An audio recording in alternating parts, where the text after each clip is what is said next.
vu que Sénégal presque économie faut tourner li entreprises yi dominé secteur bi yëpp ce sont des franchises franchise benn modèle économique la modèle d'affaires boo xam ne benn société ou bien benn groupe bu ñu woowee le franchiseur dañu mettre à disposition beneen entrepreneur bu ñu woowee le franchisé seen marque seen savoir-faire seen modèle économique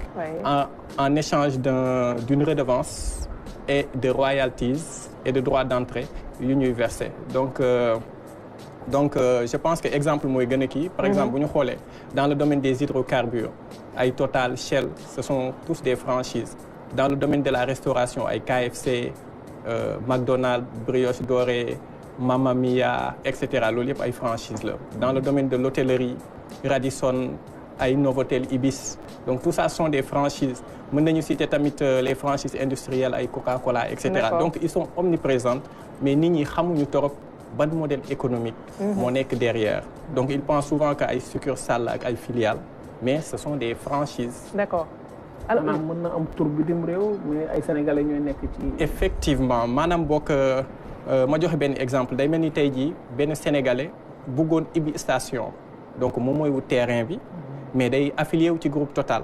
léegi day utiliser marque Total ainsi de suite léegi day fay ay droits d'entrée pour utiliser marque Total ensuite moom mooy investir ci station service bi sur le personnel tout ça léegi Total di ko exploiter parce que c'est beaucoup plus facile que moom mu créer propre marque am parce que déjà il faut que mu liggéey ci communication bi branding bi ensuite bu nit ñi ñëwee gis marque bu bees du ñu xam ndax qualité carburant bi voilà ça convient au véhicule et cetera ensuite c'est pas sûr que dès le départ mu am chaîne logistique bi notoriété bi moo tax dans d'autres pays c'est moom mooy moyen entrepreneurial bi gën a développé mais au Sénégal c'est négligé à cause de plusieurs facteurs xam naa dinañ si duggaat ci kanam. man dama bëgg a xam comment ça marche pour que nga mën daal di décider à un moment T ne da ngay entreprendre certes mais que meilleure voie bi nga war a mën a utiliser mooy jaar par la franchise. Comment ça marche. par la franchise déjà yaakaar naa ni li war a gën a motiver Sénégalais yi ñu dugg ci côté franchise moom mooy statistiques yi nga xam ne suñu agence yi ñu ngi koy wane à chaque fois concernant la mortalité des entreprises ne serait-ce que les statistiques de l'ADPME dañuy wane ni que 65% des entreprises meurent la première année ça veut dire que ñi si bari ñuy entreprendre ne serait-ce que première année bi voilà 65% des entreprises dañuy disparaître or que en franchise am nga possibilité de réussite de 85%. Ensuite deuxièmement quand tu entreprends en franchise même un novice même koo xam ne par exemple fonctionnaire la woon bëgg reconversion mën na entreprendre facilement il suffit juste mu am capacité ak profilu développer franchise boobu parce que le franchiseur mooy ki nga xam ne entrepreneur ou bien entreprise bi nga xam ne développé na modèle économique am développé ba am marque bu forte comme ay Coca-Cola et cetera donc ñoom li ñu soxla mooy expansion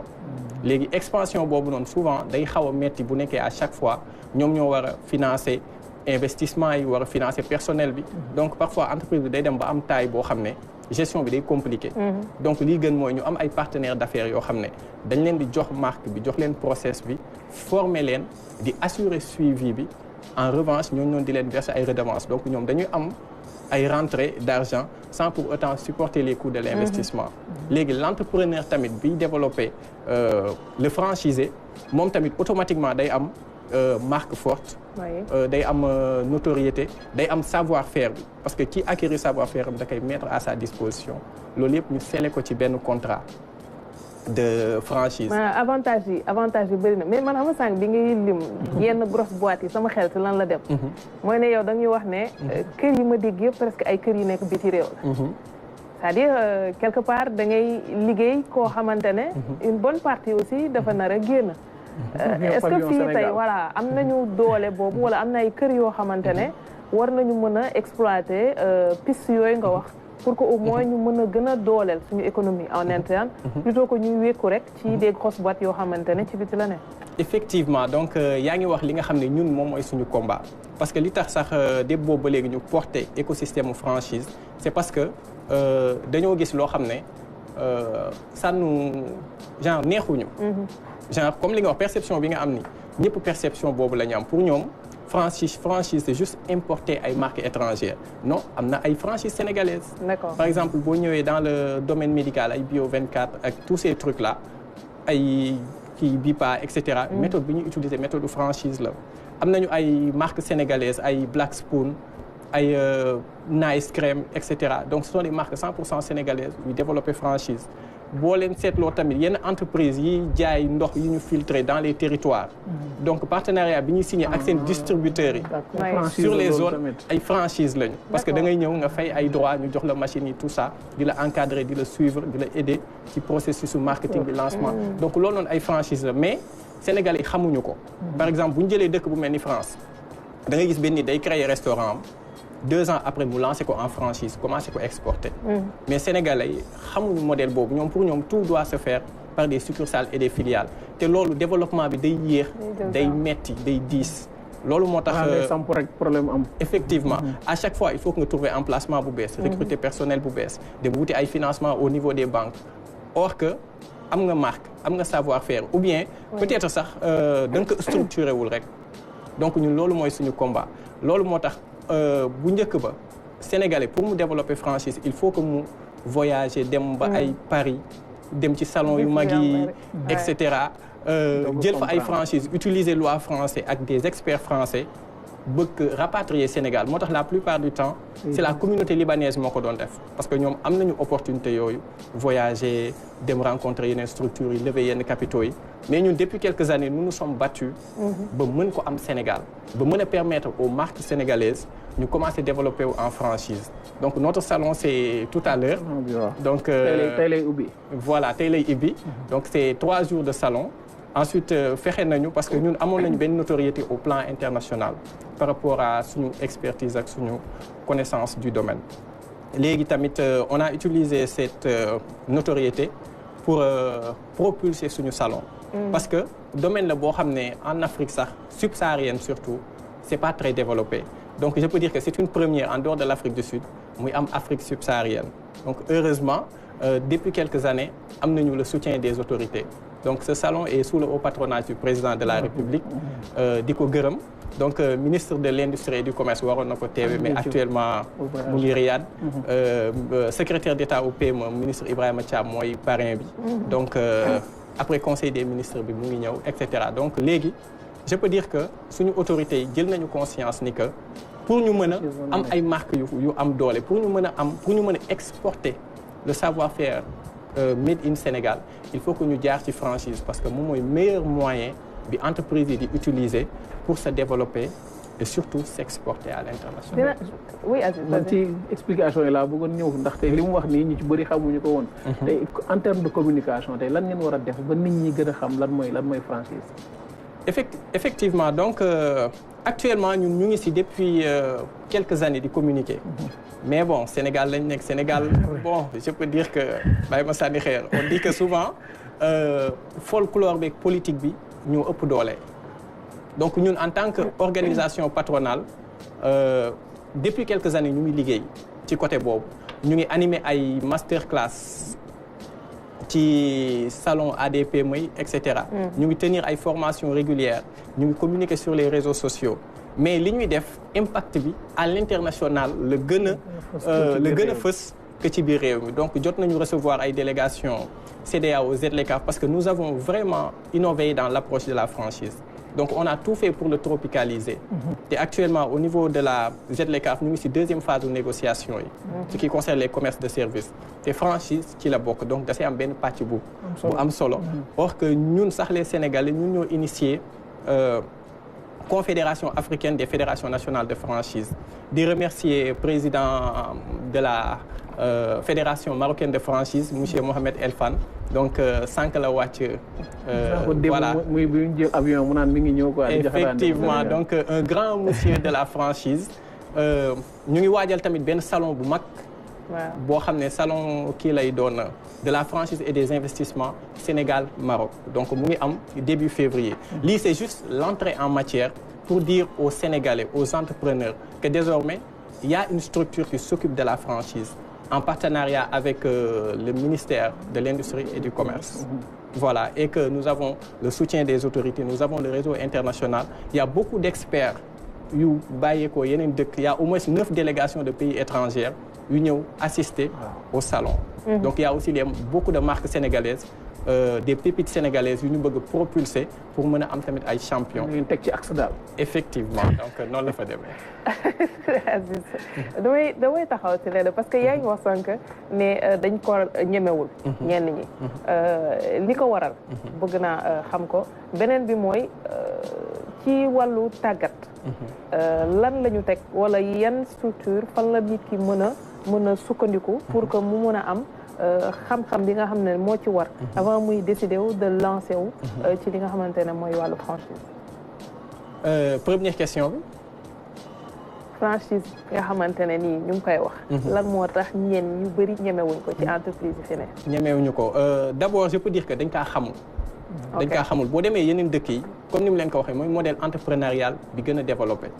Donc boo demee ay dëkk yu mel ni ay France ay Maroc et cetera donc ñoom rapidement ñu lancer ay franchise. D'accord. Parfois sax entreprise bi du mûr parce que pour nga lancer franchise bon dafa am ay critères yoo war a respecter donc il faut que nga am marque bu solide. bu la porter. Voilà comme gisoo moo tax franchise yi gën a mag ay McDonald's la KFC Total Coca-Cola genre il faut que nit ki am marque bu am doole donc nit ki il faut que mu am marque. Deuxièmement il faut que mu am modèle économique bu viable. Parce que ces franchises da ngay wut ñeneen ñoo koy jox donc ñooñu noonu dañuy investir pour am rentabilité derrière. Wow. En plus il faut que nga former ñooñu noonu genre ki nga xam ne da nga koy jox sa marque jox ko sa modèle économique sa image tamit lay véhiculer. Bien sûr. Donc il faut que tamit nga suivre ko pour li nga jot a liggéey mu bañ ko kii donc loolu noonu nit ñi dañ kaa xamul mooy li ma wax toujours nit ñi ñu ngi gis les enseignes mais xamuñu franchise ma joxe benn exemple. Lors des manifestations nit ñi dañ doon saccager station Total yi pourtant association des propriétaires de station-service génn nañu ne leen attaqué wu leen intérêt français vous attaquez des Sénégalais parce que Total marque bi la moom mais li nekk ci station bi yëpp ay Sénégalais ñoo jël seen moyen investir ko ay Sénégalais ñoom ñoo fa dugal seen xaalis mais nit ñi comprendre ñu ngi gis enseigne bi ñu jàpp ni lii enseigne français la donc ce sont des intérêts français or que ñoom ils n'ont pas investi directement c'est juste seen marque ak seen modèle économique la ñu jox entrepreneur sénégalais yooyu ñu mën ko kii donc c'est juste une méconnaissance yaakaar naa ni entrepreneur bu nekk bëgg na entreprise am développer te souvent fii banques yi pour nga obtenir financement day xaw a jafe donc li gën a yomb mooy nga am beneen partenaire boo xam ne tu lui partages sa marque sa modèle économique comme ça moom en retour mu mën la jox suffisamment de levier financier yoo mën a développer wu entrepreneur tamit bi soog a commencer moom il a intérêt pour éviter taux d'échec boobu mu am ku ko former ku ko accompagner ku ko mentorer ci domaine boobu. fan la koy jëlee accompagnement boobu. Bon au niveau du franchiseur léegi ma rebondir ci deuxième question bi. Expertise bi nga wax maa boog nit bu soxlawee xam-xam yooyu. Au début bon man personnellement je me sentais très seul quoi je pensais que Sénégal amul woon ay experts et cetera. Mais au fur et à mesure may dem donc j'ai vu qu'il y a beaucoup de Sénégalais qui s'intéressaient à la franchise mais amuñu woon ces opportunités. Donc moo tax rapidement ñu relancer ASF parce que amoon na première fédération. Oui. Mais bon ki moo ko jiite woon monsieur MSN président MSN. Donc mooy promoteur u Hôtel Fleur de Lys ak compagnie de transport Hertz. Qui sont aussi des franchises. Bon il a fait son temps il a fait de son mieux mais l'écosystème n'était pas encore prêt ñun avantage bi ñu am mooy on était très ouvert à l'international. Léegi loolu moo tax actuellement ñu ngi former ay experts. Local yoo xam ne ñoom ñooy accompagner le développement des franchises via nos partenaires l'Institut national supérieur de franchising bu Thierry Borde dirigé donc waroon na fi nekk mais volam ak Air Sénégal moo reporté tu vois amaan nañu yeneen tamit genre ñun on est très ouvert sur l'écosystème international il y a beaucoup d'experts qui sont là et qui nous accompagnent en parallèle pour former des expertises parce que foofu noonu tamit ma signaler benn affaire bu bizarre souvent day am inadéquation dans les écoles de formation entre offre de formation bi ak les besoins du marché. Aujourd'hui l'essentiel des entreprises ils se développent surtout yu mag yi ils se développent via la franchise mais au Sénégal école de formation yi amul benn école bu siy former ci domaine boobu. Or que dañuy soxla ay experts en développement de réseau ay nit yu accompagner franchise yi léegi toujours dañuy faire recours à des experts du Maghreb et de la France. Parfois de la Côte d'Ivoire et cetera. Pour ñu ñëw développer donc di ñaax tamit école de formation yi ñu jéem a développer module yooyu parce que Sénégal li fi nekk ci franchise dafa bari li ñu projeté tamit développer ci franchise dafa bari parce que léegi gis nañu ay projets yu mel ni boutique yi ministère de l'industrie et du commerce bëgg a lancer ce sont des franchises donc il faut ay experts yu leen di accompagner gis nañu tamit beneen projet de monsieur Diop bu tudd suñu boutique donc tous ces projets là bon ay modèle économique franchise ñoom la ñuy utiliser te actuellement dañoo soxla ay experts mais Sénégal amuñu ay experts donc nous sommes obligés de faire recours à des cabinets étrangers des experts étrangers or que Sénégal la qualité de formation est là mais juste c'est orienté vers des filières qui sont je peux dire saturées mais ñun presque chaque 15 jours dans l'association dina am benn thème bu ñuy utiliser bu ñuy former ay nit ci franchise inviter suñuy experts am na tamit ay nit yu ñu booleeg suñu partenaires yi pour ñu dem ci une certification beaucoup plus technique pour accompagner le développement des franchises. association bi yàgg na bu mu taxawee ak également en termes de représentativité dayo bi. bon association bi yàggul noonu donc depuis 2022 la ñu nekkoon ci projet association bi mais lépp daaw la accéléré wu mais ñun ñu ngi si woon depuis des années mais depuis presque 2 ans ci la ñu nekk di ci liggéey en tant que association constituée buy liggéey ci wàllum franchise mais depuis 2022 ñu ngi ci projet boobu noonu mais yàlla bon combat bi métti woon na parce que da ngay dugg yenn ministères yenn kii gars yi xamuñu sax luy franchise par exemple ay DER ay affaires yooyu ils préfèrent toujours financer ay entrepreneurs des néo-entrepreneurs sachant que le taux d'échec est très élevé or que am na moyen comme nit ñi dañuy wax entrepreneuriat rapide amul am na c'est la franchise mais juste que barrière d'entrée yi moo élevé ba nga xam ne voilà effectivement amaan na tamit beneen kii secteur économique u Sénégal tamit il ne s'y intéresse pas trop tey jii ñu ngi commencé collaborer ak Afreximbank donc ñoom am nañu ay services dédiés à la franchise donc ils veulent être la première banque qui finance les franchises en Afrique pendant ce temps ñun suñu banques yi anañu genre tu les sollicites duñ la sax répondre donc léegi on est obligé dem jëli ay banques yoo xam ne ils ne sont même pas encore implantés au Sénégal di collaborer ak ñoom pour mën a avancer or que il est plus avantageux nga financer franchise nga xam ne tu as plus de 80% de chances de réussite que voilà des néo-entrepreneurs yoo xam ne ne serait-ce que la première année 65% de chances d'échec. alors du ñàkk dinañ dellusiwaat ci moom Aziz ci kanam tuuti ndax xibaar yi mu ngi jege si ñu xaar Toumane pour mu ñëw dans le développement waaye di ko jiitu dañuy ànd ak Dior Baye